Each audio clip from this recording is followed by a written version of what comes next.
They called this fluorine chemical the devil's piss. DuPont Teflon. When you die and they bury you, you're going to have it in your blood. Sunlight doesn't break them down. Microbes don't break them down. Heat doesn't break them down. Nothing breaks them down. It's too horrible to believe that every day we get up, we're at the mercy of a corporation who might lie to us, who might poison us, who might create a product that's going to kill us for profit. Once it gets into your system, it remains in your blood. C8 is one of the elements they need to make Teflon. Teflon is a very generic term. The active ingredient in it is fluorine.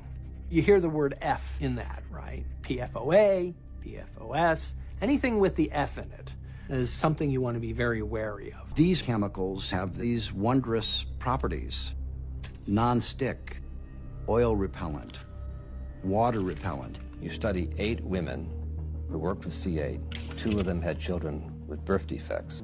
When I was pregnant with Bucky, I worked for DuPont around Teflon. He was born with half of a nose, 1 nostril, a serrated eyelid, and a keyhole pupil where the iris and the retina is not connected. Their studies were showing rats dying, dogs dying, monkeys dying.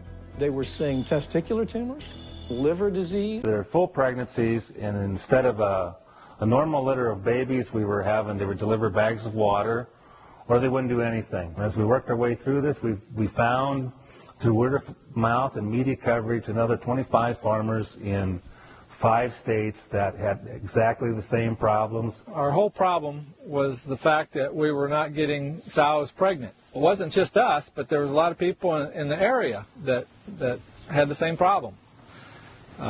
So we figured out that everybody was feeding the same seed corn. We've had trouble with conception rate.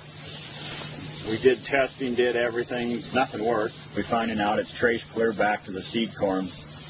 It makes you wonder with the genetic modified stuff what we're finding out now with it, and we're just touching the tip of the iceberg, I think. I had one gentleman in Nebraska. He was feeding the BT corn to the sows, and he had trouble with the conception of that group of sows.